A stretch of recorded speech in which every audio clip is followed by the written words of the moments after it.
What would you do if your stepfamily forged your dad's will to steal your $180,000 business and destroyed everything? The sledgehammer came down with a sickening crack, splitting the antique coffin prop right down the middle, and I knew this wasn't an accident. Standing in the wreckage of what had been my most expensive Halloween display piece, I felt my hands shake with a mixture of rage and disbelief. 3 weeks before our biggest opening night in 40 years, someone had systematically destroyed nearly $15,000 worth of custom-made decorations, and I had a pretty good idea who was behind it. My name is Sven Anderson, and 3 years ago I inherited Nightfall Manor, a haunted house attraction that my father built from nothing into the most successful seasonal business in our corner of Minnesota. What started as a hobby project in our old family farmhouse had grown into something that brought in $180,000 every Halloween season, money that kept me comfortable for the entire year. But inheriting this place also meant inheriting the family drama that came with it, and right now that drama was threatening to destroy everything my father had worked for. I picked up a piece of the shattered coffin, running my thumb along the splintered wood. This particular prop had cost me $3,000 and had taken a craftsman in Wisconsin 6 months to create, complete with hidden compartments and spring-loaded mechanisms that would make visitors jump out of their skin. Now it was kindling.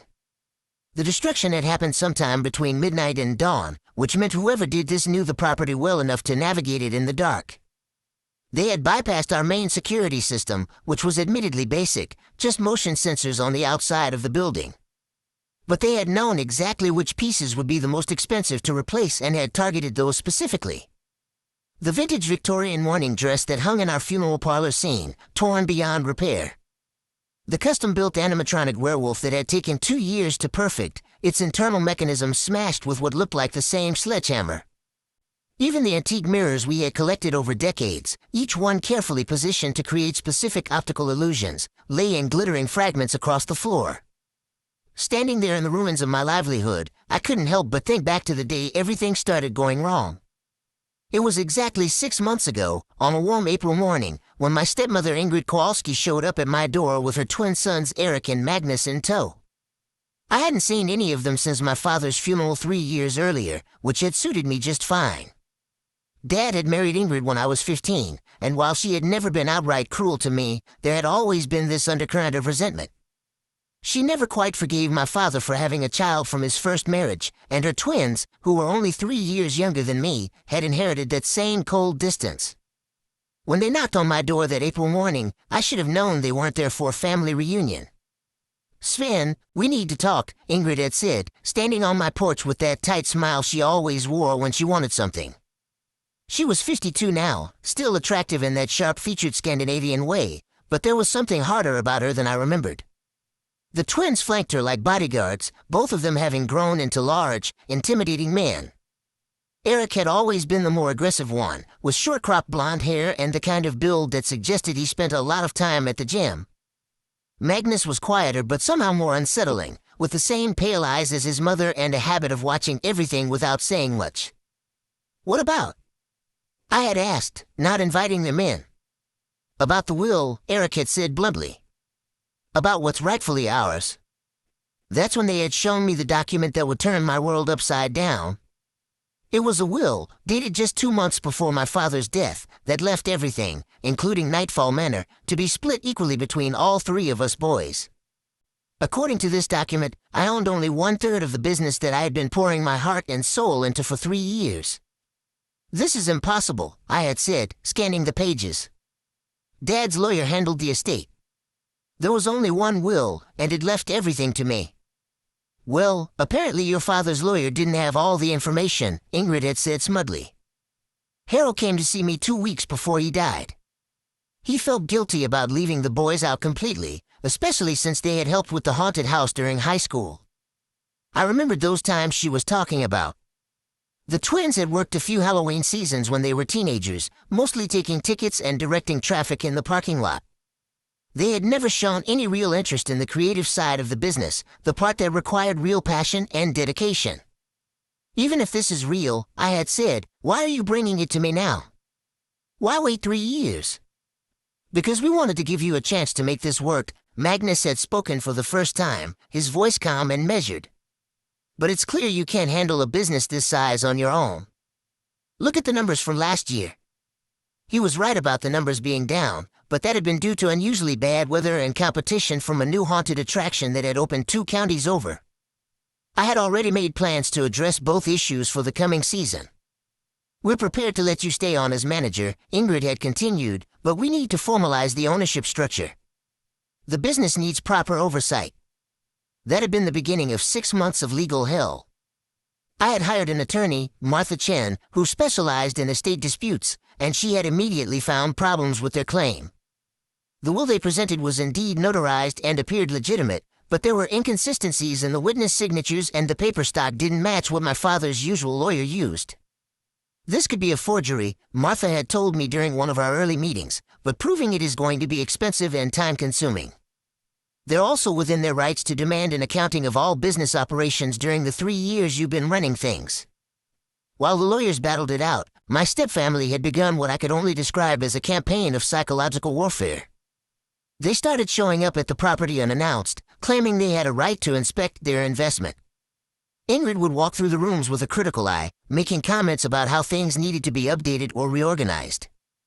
The twins would take photographs of everything, claiming they needed documentation for their lawyer. At first, these visits were just annoying. But as summer wore on and we got closer to Halloween season, they became more intrusive. Eric started questioning my decisions about which props to repair and which to replace, arguing that I was wasting money on unnecessary improvements. Magnus began suggesting changes to our traditional layout, wanting to add more modern elements that would completely alter the atmosphere my father had spent decades creating. "This Victorian theme is getting old," he had said during one particularly frustrating visit in August. "People want more action, more blood, and gore. Look at what the big haunted house chains are doing." "This isn't a chain operation," I had replied through gritted teeth. "We're successful because we're different. People come here for the authentic vintage atmosphere."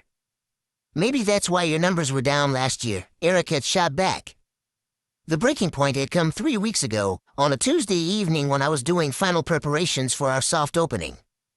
I had been working alone, adjusting the timing on some of our sound effects, when I heard voices coming from the front of the house. I had found the twins letting themselves in with a key I didn't know they had. "Where did you get that?" I had demanded. "Mom had Dad's old keys," Eric had said with a shrug. "We figured we should have access to our own property." "This is still legally contested," I had reminded them. "You can't just walk in here whenever you want." "Actually, we can," Magnus had said, pulling out his phone to record our conversation. "Our lawyer says we have a right to protect our interests." That's when I had snapped. 3 years of building this business, of putting every dollar of profit back into improvements, of working 18-hour days during Halloween season, and these two were treating it like they owned the place. "Get out," I had said, my voice shaking with anger. "Both of you, get out right now." "Or what?" Eric had stepped closer, using his size to intimidate me. "You call the cops?" "We have just as much legal right to be here as you do." "We'll see about that," I had said, and I meant it. The next day I had called Martha and demanded she file for an emergency injunction to keep them off the property until the little dispute was resolved. But legal processes move slowly, and by the time we got a hearing date, someone had already stripped back. Now, standing in the wreckage of my Halloween display, I knew this was their answer to my legal challenge. This wasn't random vandalism, it was a calculated attack designed to cripple my ability to open on time. Without these key props, I would have to either cancel the season entirely or scramble to replace everything at enormous expense, eating into profits that were already being drained by legal fees. I pulled out my phone and called Martha, even though it was barely 7 in the morning. "They destroyed everything," I told her when she answered. $15,000 worth of damage, maybe more." "Did you call the police?" "That's my next call." "But Martha, I can't replace all this stuff in 3 weeks. Even if I could, I don't have the cash flow. The legal fees have already tapped me out." "Sven, listen to me. Document everything. Take pictures from every angle. Get a professional estimate on the replacement costs. We're going to nail these people." I spent the next 4 hours photographing the destruction and making lists of everything that had been damaged or destroyed. By the time the police arrived, I had a comprehensive catalog of the vandalism, complete with original purchase receipts for most items. Officer Rodriguez was sympathetic but not particularly optimistic. Without witnesses or security camera footage, this is going to be tough to prosecute, he told me. You said you suspect your stepfamily? I know it was them, I said. This wasn't random. Whoever did this knew exactly which pieces were the most valuable and the hardest to replace. But can you prove it? Do you have any evidence beyond suspicion? I couldn't, and that was the problem. Eric and Magnus were smart enough not to leave obvious evidence, and Ingrid was clever enough to make sure she had an alibi.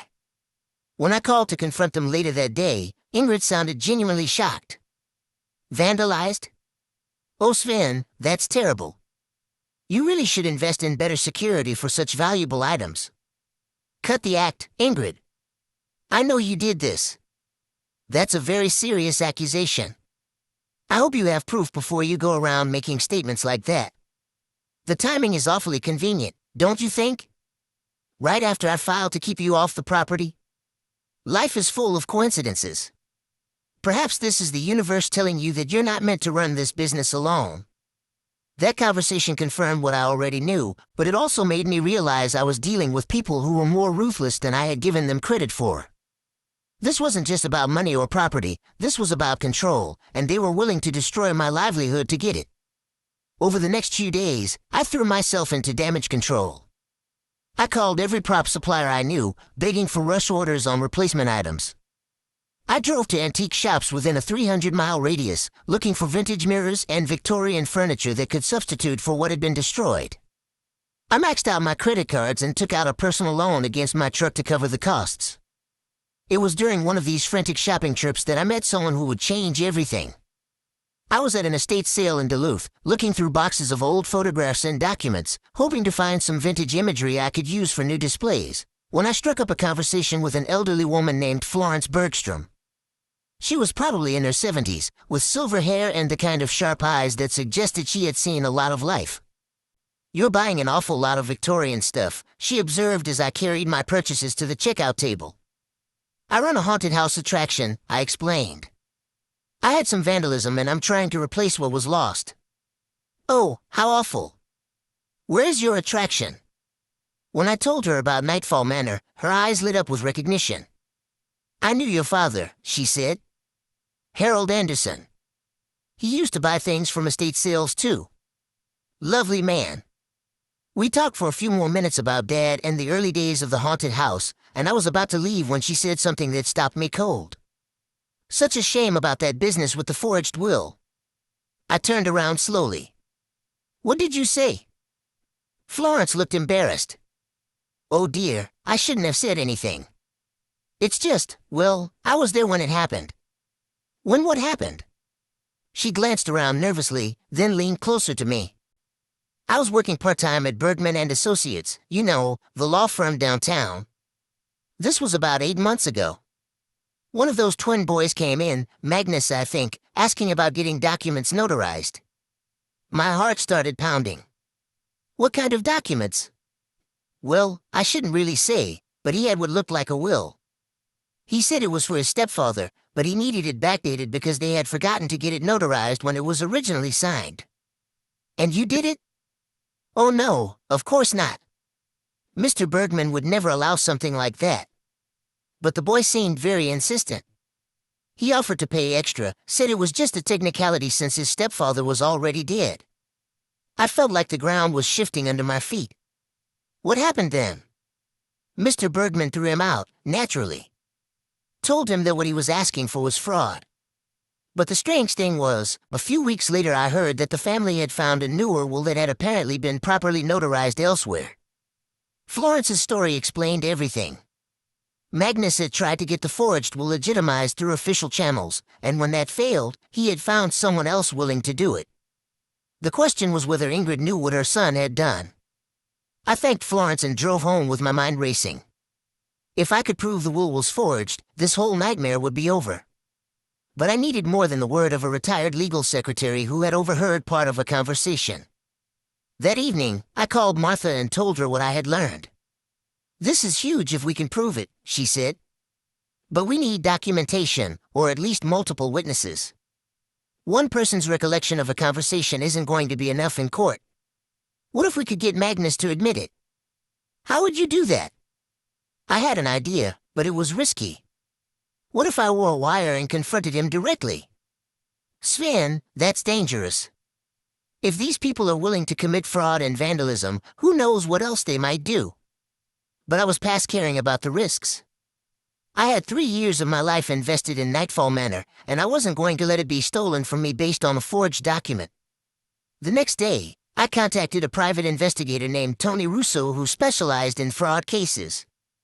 He was expensive, but Martha recommended him highly.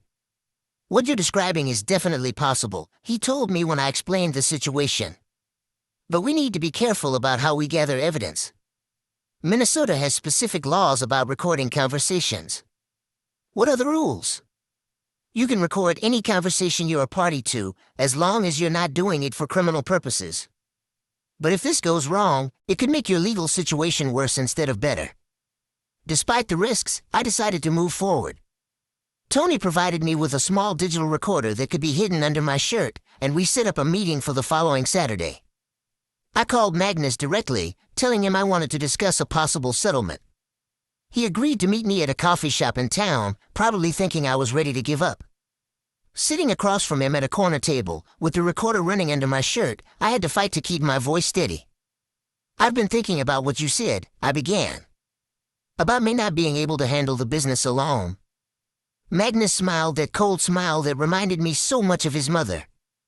It's good that you're being realistic. The thing is, I've put 3 years of my life into this place.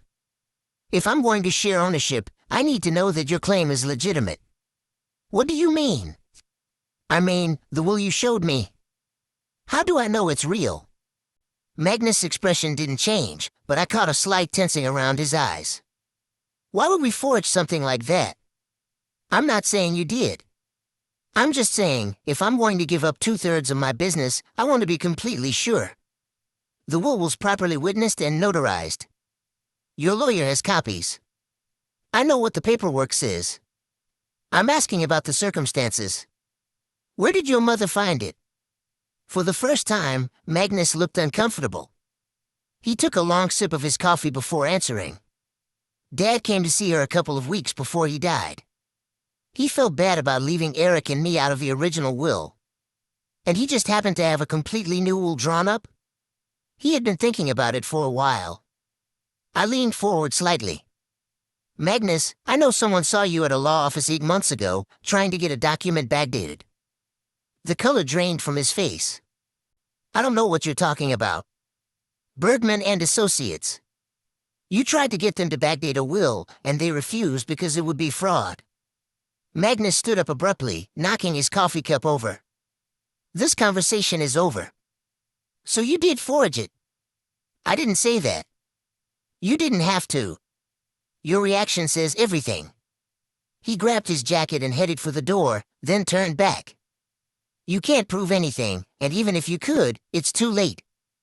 The damage is already done. What damage?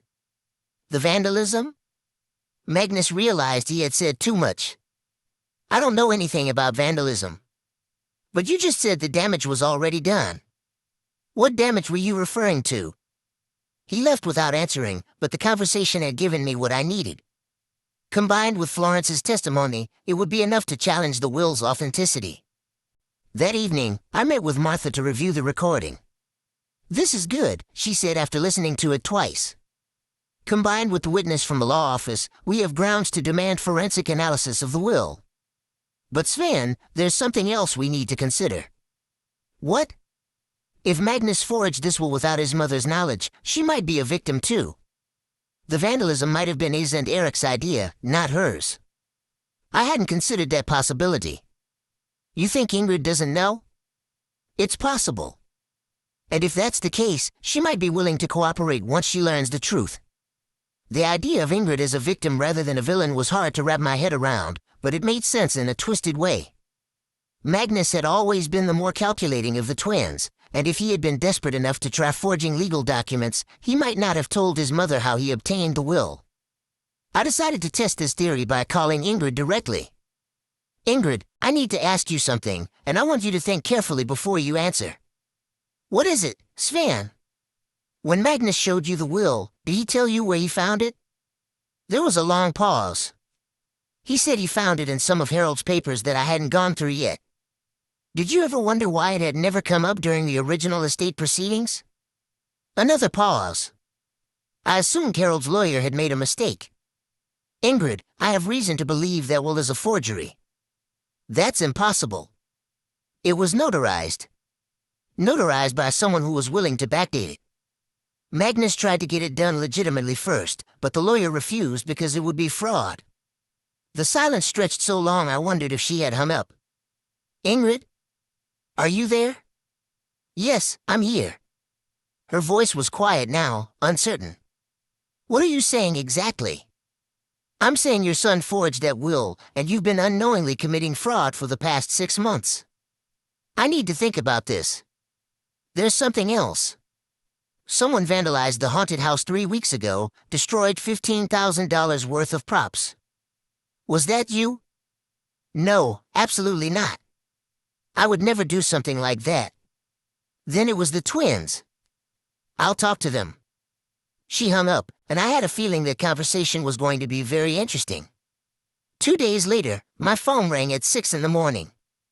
It was Ingrid, and she sounded like she had been crying. Sven, we need to meet. All of us. There are things that need to be said. We agreed to meet at Nightfall Manor that afternoon. When they arrived, I could see immediately that something had changed. Ingrid looked exhausted and older than her years. Eric seemed angry and defensive, while Magnus wouldn't make eye contact with anyone. Magnus told me what he did. Ingrid began without preamble. About the will. Eric's head snapped up. What about the will? It's fake, she said quietly. Your brother forged it. The explosion I expected from Eric never came.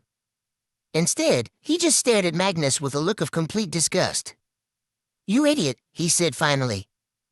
Do you realize what you've done? You made criminals out of all of us. I was trying to get what we deserved, Magnus said defensively. Dad always promised he would take care of us. By lying? By forging documents? By destroying Sven's property? I didn't destroy anything. Don't lie to me. If you forged the will, you're definitely capable of vandalism. Magnus finally looked up, his face flushed with anger and shame. Fine, yes, I did it. But I did it for us, for the family. Ingrid's face crumpled. Oh, Magnus, what have you done? What I had to do. Sven was never going to share willingly. He's had 3 years to prove he could make this work, and the numbers keep getting worse.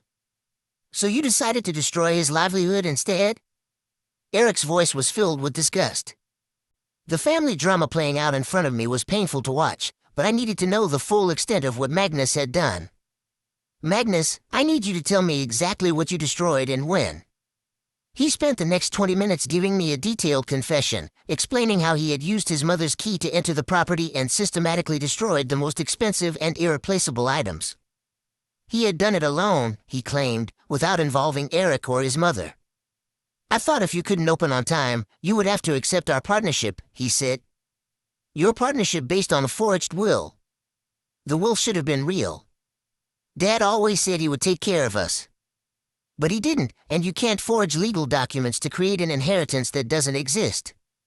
When Magnus finished his confession, Ingrid spoke up. Sven, I owe you an enormous apology. I had no idea what Magnus had done, and I'm horrified that I became part of his scheme. What happens now? Eric asked. I had been thinking about that question for weeks.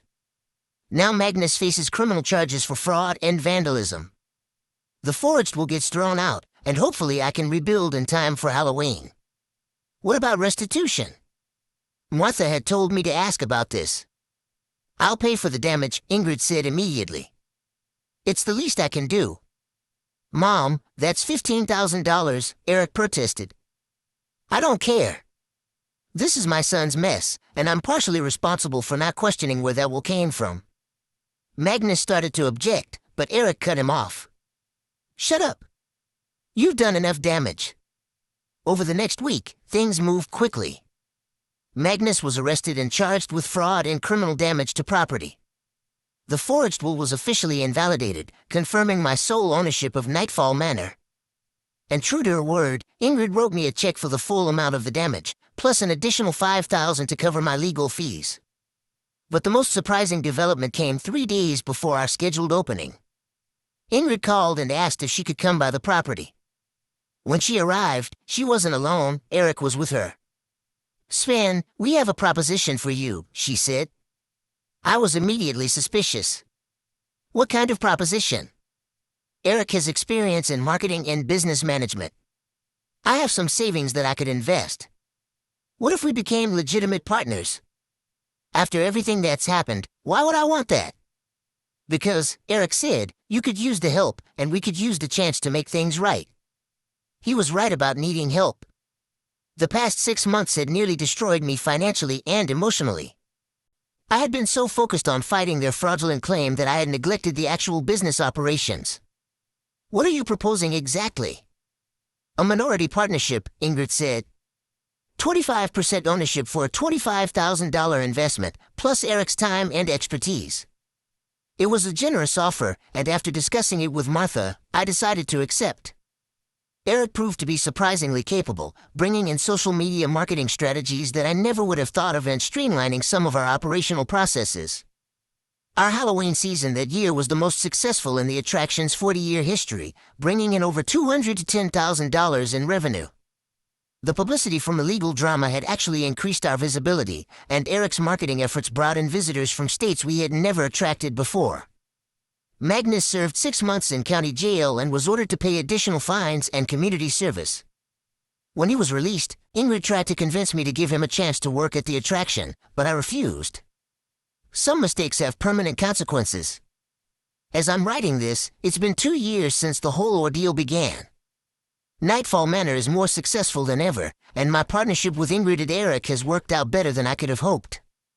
Ingrid brings a business perspective that complements my creative vision, while Eric handles marketing and customer relations with genuine enthusiasm. We've expanded the attraction to include a Christmas horror theme in December and a Valentine's Day murder mystery event in February, diversifying our revenue streams so we're no longer dependent solely on Halloween season. Last year we brought in over $300,000 across all our events. Sometimes I wonder what would have happened if I had just accepted their original fraudulent claim and tried to work with them as partners from the beginning. But then I remember that their partnership was based on lies and theft, and that's no foundation for any relationship, business or personal. The real lesson I learned from this experience is that family businesses are complicated, especially when money is involved. People you think you know can surprise you, both positively and negatively. Magnus surprised me with how far he was willing to go to get what he felt he deserved. Ingrid surprised me with her integrity once she learned the truth. And Eric surprised me with his genuine desire to make amends and contribute something positive. The installation of security cameras throughout the property was one of the first things we did after the vandalism, and they've already paid for themselves by preventing 2 other attempted break-ins. But more importantly, they give me peace of mind knowing that what happened with Magnus can never happen again. Looking back, I realized that my father's decision to leave the business entirely to me was probably the right one. Running a seasonal attraction requires a specific kind of passion and dedication that can't be faked or forced. Magnus and Eric had worked here as teenagers, but they had never shown the deep love for the craft that this business demands. Eric has developed that passion over the past 2 years, throwing himself into learning every aspect of the operation and coming up with creative improvements that have enhanced the visitor experience. But that passion came from choosing to be involved, not from feeling entitled to ownership. The haunted house business is about creating magic and mystery, about giving people a safe place to experience fear and excitement. It requires creativity, attention to detail, and an understanding of what makes people tick. Those aren't skills you can learn from a forged document or gain through intimidation and sabotage. Today, as I walk through Nightfall Manor preparing for another Halloween season, I feel grateful for everything that happened, even the painful parts. The experience taught me the importance of documentation, of trusting but verifying, and of standing up for what's rightfully mine. It also taught me that sometimes the people who seem like enemies can become allies if you give them the chance to do the right thing. Magnus writes me letters from time to time, apologizing and asking for forgiveness. I've forgiven him in the sense that I no longer carry anger about what he did, but I haven't forgotten the lessons his actions taught me. Trust, once broken by fraud and vandalism, is nearly impossible to rebuild. The business my father built continues to thrive and grow, now with a stronger foundation and better security than ever before. Every October, when I see the joy and terror on visitors' faces as they make their way through our carefully crafted scares, I'm reminded of why this work is worth fighting for. Some inheritances come with money, others with problems. Mine came with both, but in the end, it also came with the opportunity to prove what I was made of. And that, more than any dollar amount, was the real gift my father left me.